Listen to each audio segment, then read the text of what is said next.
All right. So, Darnell, thank you so much for joining me today for Through Their Eyes. Um, I have really enjoyed learning more about who you are in preparation for this interview, but why don't you start by telling the people a little bit from your own words? Who are you? Yeah, so it's always the hardest question, right? But so I am just someone trying to find joy and happiness and take other people to it, through whatever it is I do. So I'm a death doula, one, but I'm also a children's writer. I have a travel company as well where I take people out into the world. I'm a filmmaker. Um, and I love food. I love to cook, and all of these things and all the things I do are about helping people get from one place to the other. It's all about this transition, and so, um, and it's usually to find joy on the other side, and so that's what a large part of my life has been. And it's funny enough, I didn't realize that until a couple of years ago that all these things that I do kind of tie in and kind of have this theme. But it's been great to figure that out and really move and lean into that. And so now, not even on purpose, it's just now with more intention. I think I just everything I do kind of leans that way. Yeah, that's who I am.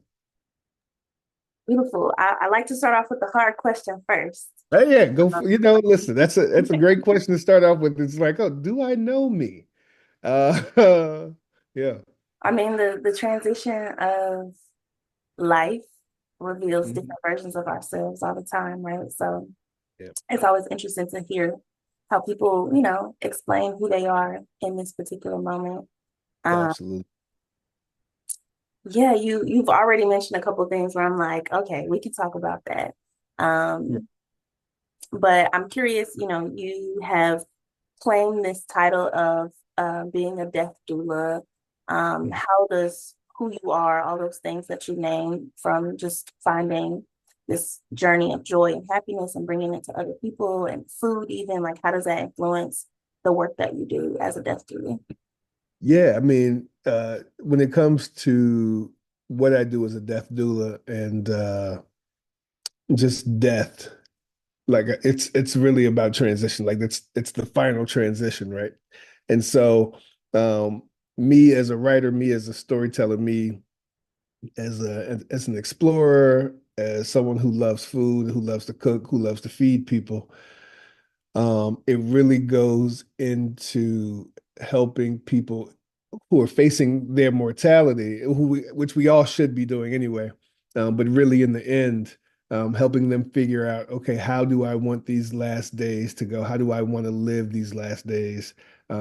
As I transition, how can I tell my story? Is there still joy to be found, even though I know I only have a day or a week or whatever that is? Um, and so I can use all of these things and kind of pull it into it. Like as a writer, I come in as a death doula and I talk to people and say, hey, what story do you want to tell? What story do you want to leave behind? When it comes to like legacy projects, everyone, like I think a big part of why a lot of us don't want to talk about death and a lot of us are afraid of death because we're afraid of being forgotten, or we're afraid we haven't done what needs that we feel like we need to do to while we're here. Um, and so I come in and say, no, everyone has a story. Let me help you tell this story. And so figuring that out for people, as even as a children's writer, like a lot of what I do as a children's writer is to try to build these things up in kids so they don't turn into the adults that I'm helping to die, who are so afraid of death, who've run from it, who don't want to talk about it. So I'm trying to instill these things in kids who easily soak it up so we can have kids who turn into grown-ups who are way more open than, you know, our parents' generation, our grandparents' generation, who was like, oh, we don't talk about that until the funeral, And so um, it all ties into it. I think um, just me, I mean, me as a person, like I love being happy. I love finding things that make me happy. And I think as long as there's breath, there's still room for joy. And so I pull that into the work I do. And I'm telling people like, listen, okay, you're dying, but there's still some happiness that can happen here. And there's still some joy that can happen here. We're all gonna die. Yeah, so important. The storytelling piece, the Mm, legacy project piece, like so much of, yeah, just coming to terms with that we will end at some point. It's like, okay, well, what are we leaving behind? Even if it's absolutely. not something material, but it's a memory, and that's so important to the people that we love. Yeah. Um, Children's writer, I mean, you carry a lot of titles and they're pretty Yeah. cool too. When I was looking up and like preparing for our interview and just trying to figure out more about, your story, um, I learned that you came into the path of a death doula at a Mhm. young age as a kid and really throughout your adolescence. And I can relate to that as well. Um, and then, so there's that. And then there's this piece as like a children's writer and storyteller. And now this like professional title as a death doula. Um, how has that been for you as a Black man in particular? I'm Mhm. curious to like tease that out a bit more, especially as a death doula role is a typical kind of like caretaker role. Mhm. What's it been like for you, like through your eyes? Yes. It's interesting. Like I actually up until about a year ago, maybe a year and a half, I hadn't thought about, you know, the being a male part until someone said, you don't meet that many male death doulas, especially black male. I was like, really? And then I thought about it and I was like, you know what? I don't know any others. And thankfully now there are more that are coming along and there are more that I'm meeting. Um, but it's been great. Like there hasn't really been um any challenges, any barriers in my way.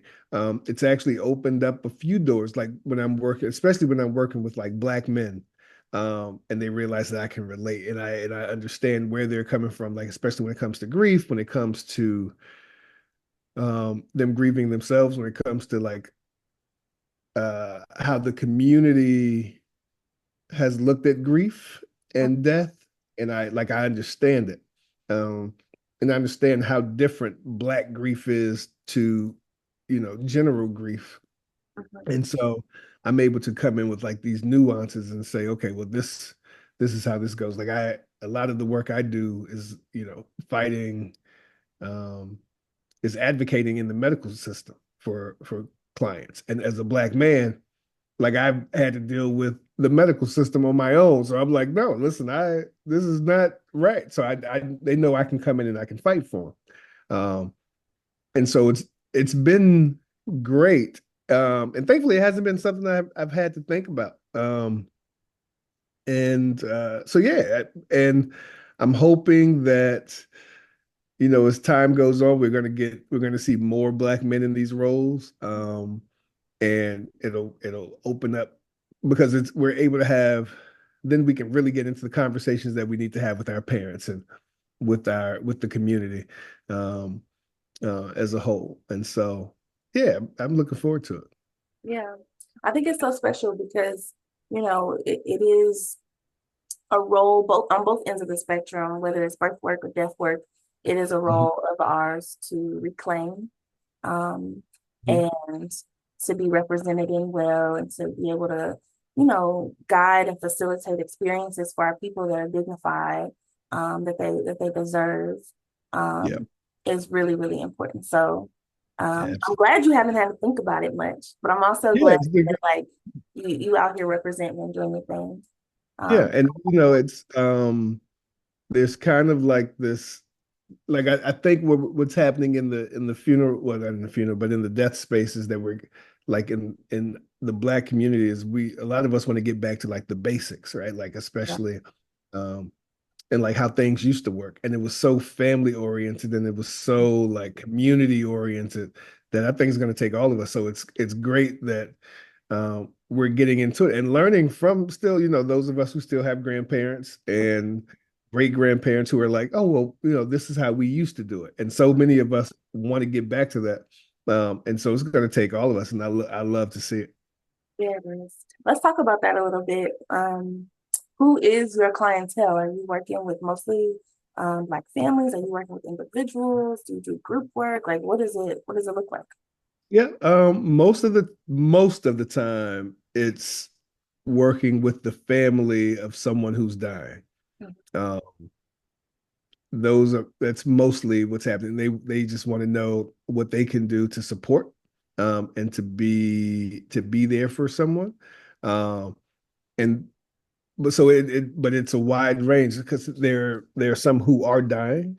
Um, there are some who are deciding to go the with dignity route with the medical aid in dying. Um, and then there are some who, like I said, have to go and advocate for in the hospital. And then there's the family who's left behind, who just really want to know what they can do to honor the person.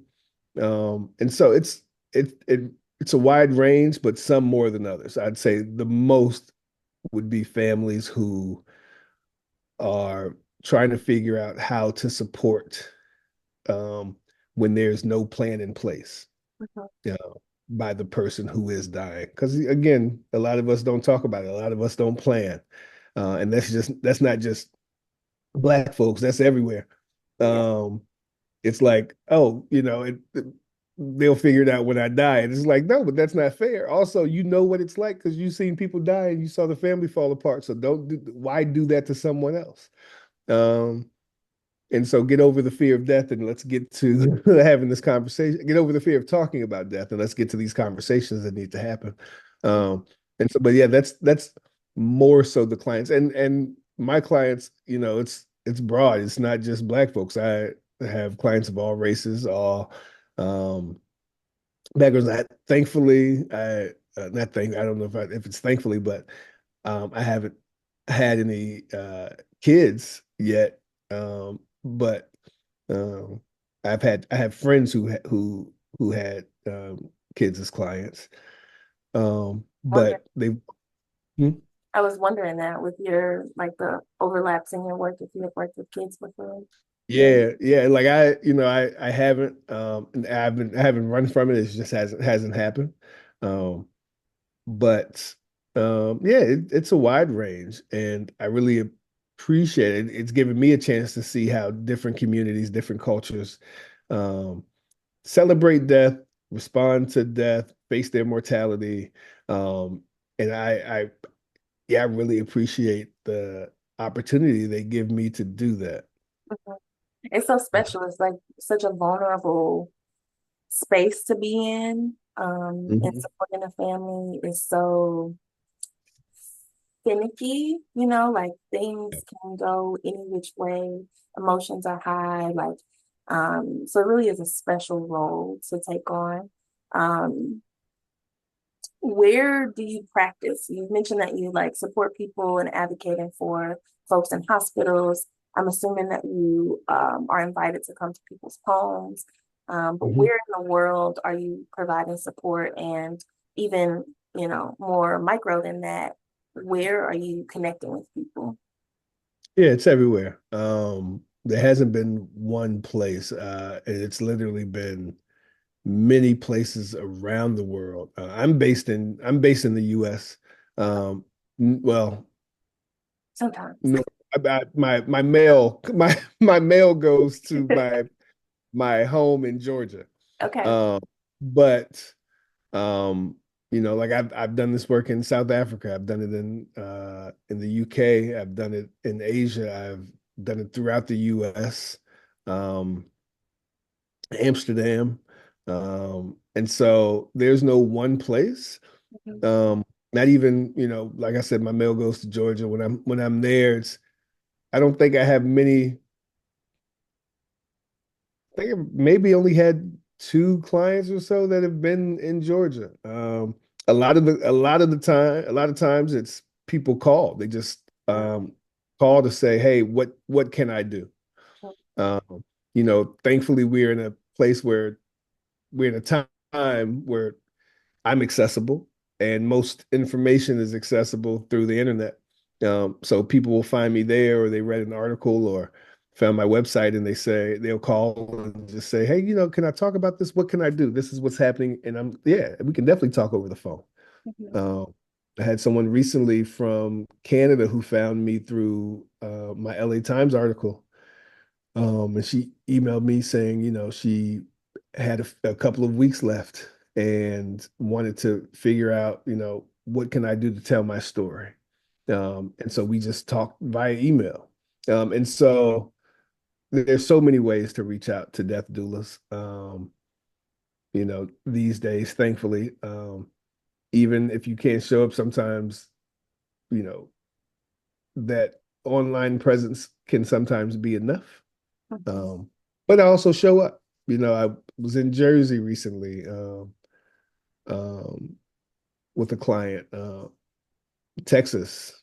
So yeah. Um, that seems to me like, something to be celebrated about death work is that it's in the like reclamation of it, and like getting back to the basics, like you said, is becoming more accessible.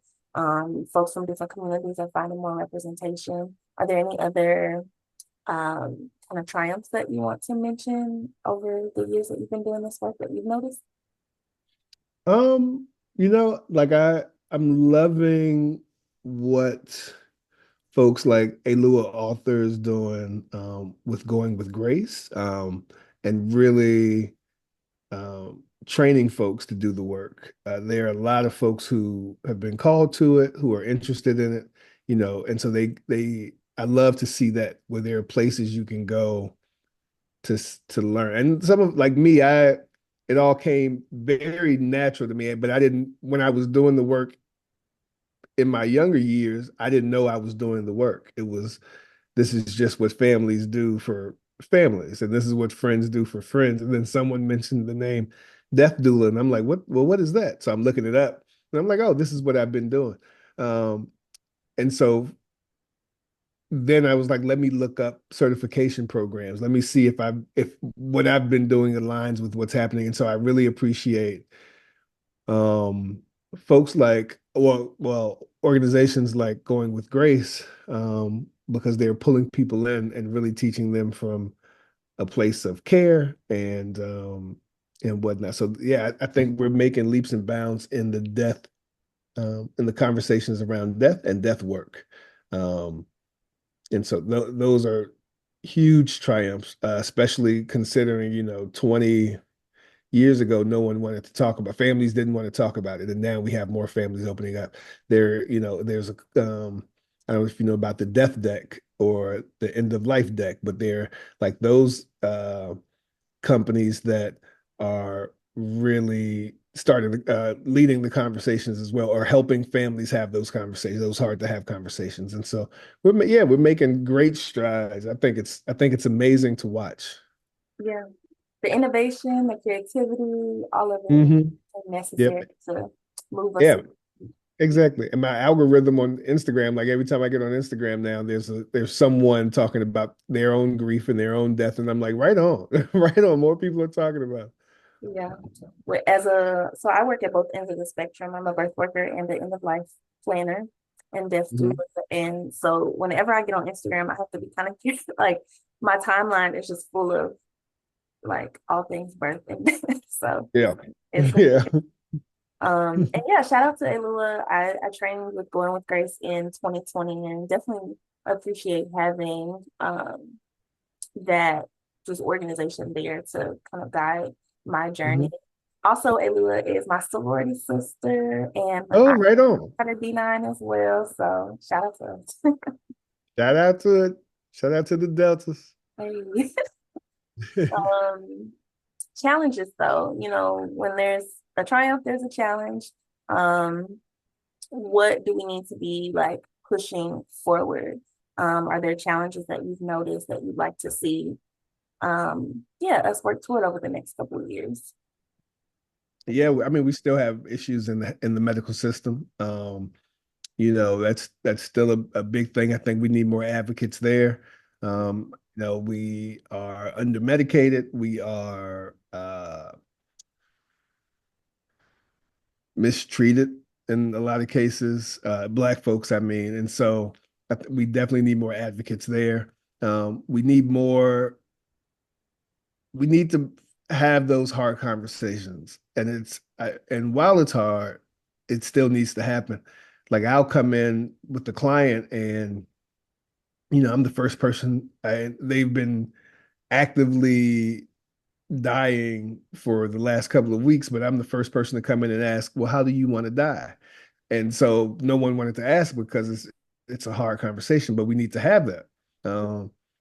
Even for folks who are dying, like I'll ask my family, my cousins, parents, whatever, and say, listen, how do you when you die, what do you want to happen? Like, I don't want to talk about that. Oh, yes, but we're going to because it's going to happen. And I won't back down from that. And I think we need to do it because planning has to happen. And we can get to the joy after that. Like we have to have this conversation, but at the other end is happiness and it's joy. And so if we can push through that, um, because it's just, the grief is so heavy. And as a community, we are in constant grief, like even like politically, right, what's happening now, like constant grief. And on top of that, someone then dies. And so if we can lessen the burden by just having these conversations, why not do it? Why not make life easier for other people? And so it has to happen. And those are the humps we have to get over in the coming days. Yeah. Yeah, I couldn't agree with you more. I can talk for days about how trash the healthcare system is. Um, Yeah. yeah. And Um, like I'm from Virginia and from Charlottesville, Virginia. And I always talk about like, just what year, where are we? This is so maybe 9 years ago or so, maybe a little longer than that. There was a study done that showed that 30% of the medical school students at UVA hospital, a top 100 hospital, didn't believe Black people felt pain at the level of white folks. And so it's like 30% in 2016. You know what I mean? So it's like, what?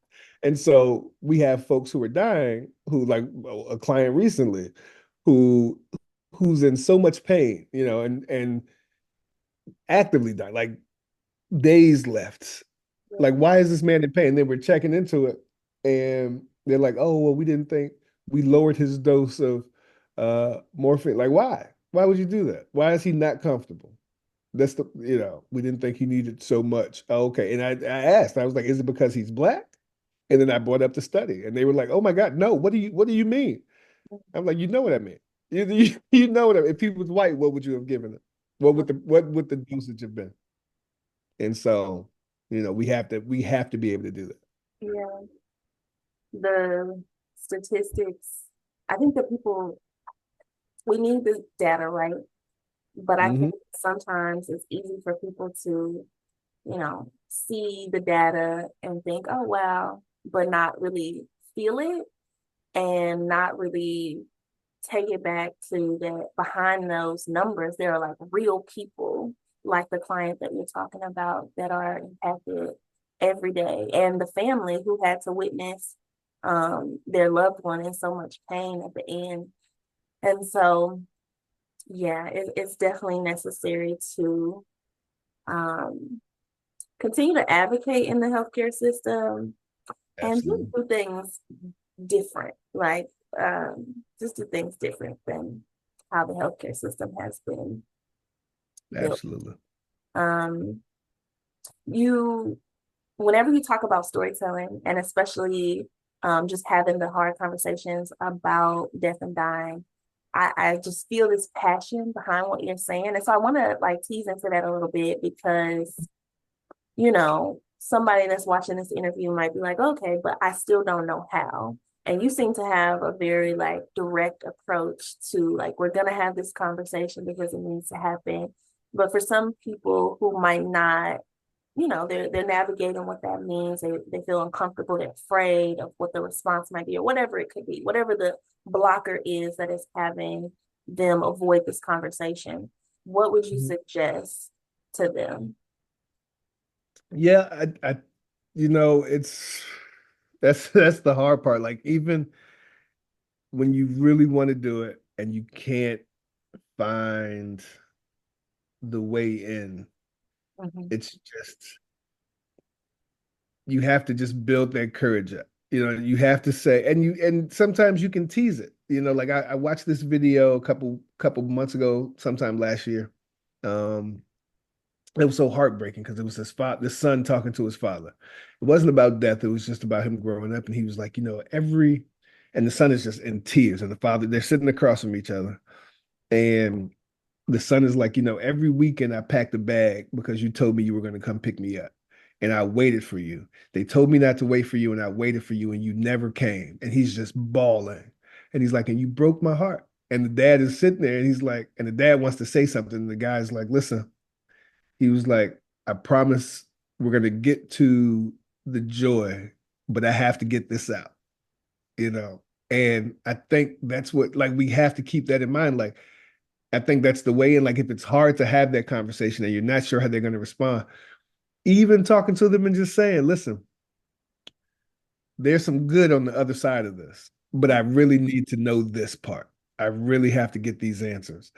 Um, Bringing up, the people that we know, Uncle so and so died, and there was no will, there was no advance directive. We didn't know what to bury him, and we didn't know if he wanted to be cremated. None of this.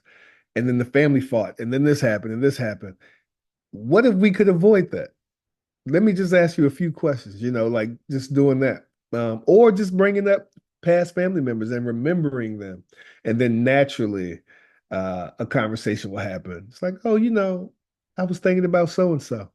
And then you're talking about grandma, and then suddenly it's like, oh, well, when it's my time to die, or just share your thoughts on it. Like if you want to have a conversation about death, start with you. This is what I want to happen. I talk to friends all the time. But see me, I go straight in. Like I go for the throat. So like I text friends regularly and be like, hey, don't forget, you will die. You're going to die, randomly. They're like, dude, don't come over here with that. I'm like, no, it's gonna happen. And so just start with you. Like, hey, I just want you all to know, like I wrote my funeral plans down. This is what I want. This is what I want. Mhm. And then that could open up the conversation for others. Like, oh, well, why do you want that? Like, oh, well, I want it because of this. What would you want?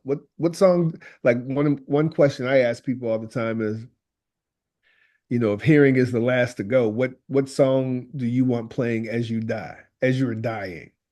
And then that people are like, oh, huh. I hadn't thought about that. But yeah, if hearing is the last to go, I want to hear this, or I want to hear my kids talking to me, or whatever that is. Um, so yeah, it's so many ways in, but there can still be, just remind them it's joy on the other side of that. It's less grief on the other side of that. Like the reward is great for having these conversations. I love that. I love the examples, especially the starting with you. Um, one. I'm sure that Mhm. one of those is going to help somebody have a conversation they've been I avoiding. hope so.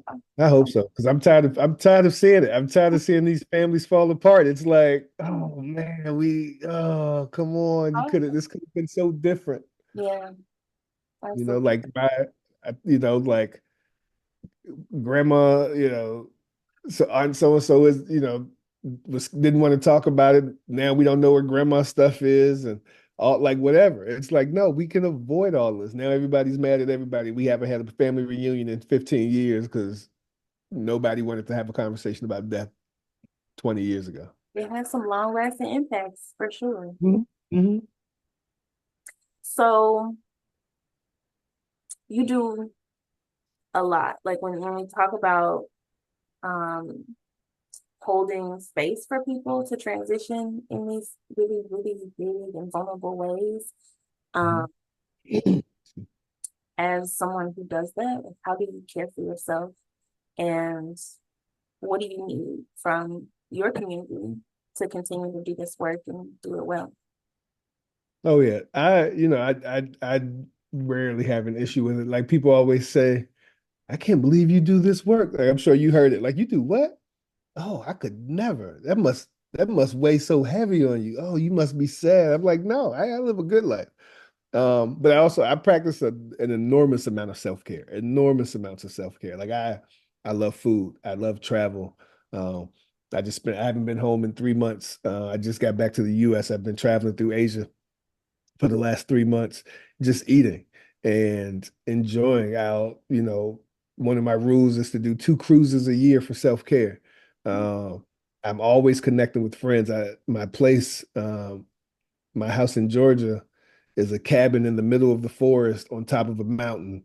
And so I can go there and just be in nature. And so I have so much, and a lot of times it's like, you know what, let me just go and be alone in this place for a while and recharge so I can go back out here and do it.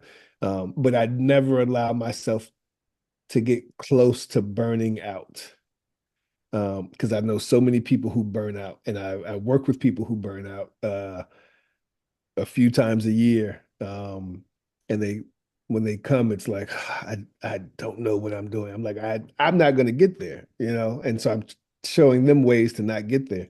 But self-care is real, and we have to take care of each other. Community's big. I think um, even before what's happening politically, we just always had to take care of each other. And so continuing to do that. I'm hitting friends up all the time, like, yo, I'm at the cabin. Anybody want to come up, make the drive, come through, I'll cook. And we just sit there and we talk and we laugh and hug each other. And that's the important thing. You have to have your people and know what works for you, know where the joy is for you. Yeah, I love that. Yeah. 3 months? 3 months. I bought a one. Yeah, I wasn't sure how long it was gonna that be. I bought a sounds one-way amazing. ticket. Yeah. I bought a one-way ticket. I was like, I'll come And home the when I have to. cabin? Yeah, Yeah. I It love ain't a bad. camping. If you ever need a cabin, let me know. Come on. Pull up. I, listen, I will take you up on that person. So Yeah, right on. Right on. It ain't too far from North Georgia. yeah. Mhm. Um, one of the last kind of questions I want to ask you is I was curious in looking up like your background in film and just the different roles that you've played in that kind of industry and Mhm. where you are, at least from what I can see in death work. Do you see those kind of collapsing more in the future? Are you working on some things where you're talking or writing more directly about death? Yeah, absolutely. So yes, as a writer, as a TV writer, Mhm. and especially children's television writer, um, I'm always talking to the studios I write for, the companies I write for about like they send me stuff all the time, like, oh, we need some send us over some premises, send us over some ideas, and I always send some about death and I tell them very directly. I put it on LinkedIn and everything. I was like, listen, I want to write about death. We need to let me kill one of your characters. And they're like, oh, well, maybe the pet dies. I'm like, no, maybe grandma dies. Maybe the best friend dies. Maybe mom died. Like pets aren't the only thing that people die too. And so I'm always having those conversations. As for film, absolutely. I've done documentaries in the past. I'm working on a few ideas now. Okay. My son he's at FAM right now. So he's um not a film. He's a journalism major, but his goal is film, and so he's always shooting stuff. And so we're talking about a project this summer with me and him, and so that's going to be great. And then, yeah, I just really want to have those conversations. There's some amazing work being done out there. Like if you get a chance, check out this animated short film called The Black Slide. Okay. I really think oh man, it was so touching. It's like 6 minutes, but they did such a great job with grief. Um, and there's so much room for it. Like I was talking, there's a company called Experience Camp. It's a summer camp for kids who've lost someone. And uh, we were talking, and they said 6 million kids in the U.S. Have experienced the loss of a parent or someone they love. Why aren't we writing more about it? And I'm like, Mhm. yes, exactly. Let's write more about it. So I'm working on it. I love it. I can't wait to see what comes out of all the collaborations and just the work that you're doing. You're right, there's so much space for it. I can't stand the way that death is portrayed and birth in Hmm. TV and film sometimes because it's so unrealistic and it's so like Yeah. theatrical in ways that don't even make sense. So I'm Mhm. excited to see what comes out of the work that you're doing. I Um, appreciate it. yeah. Is there anything else maybe that you wanted to touch on that you didn't get a chance to? Um, Um, no, I do have a book coming out through Harper One, Harper Collins, okay. um early next year called Never Can Say Goodbye about my work as a death doula. And so I'm excited about that. Yeah, so you know, check that out when it comes. And Yeah. I think it's more so about how not I mean it's about me, but it's how we've all done this work and we've all held space for someone, even when we didn't know we were doing it, or how we can work through grief, or how we worked through grief and didn't know it was grief, and how to identify that, but also how to live fully while facing our own mortality. And so I think it's an important step in the conversations that I want to have. Mhm. Absolutely. Well, incredible. Shout out to you. Thank you so, so much for Thank all you. that you do. Yeah, I'm gonna stop. All right.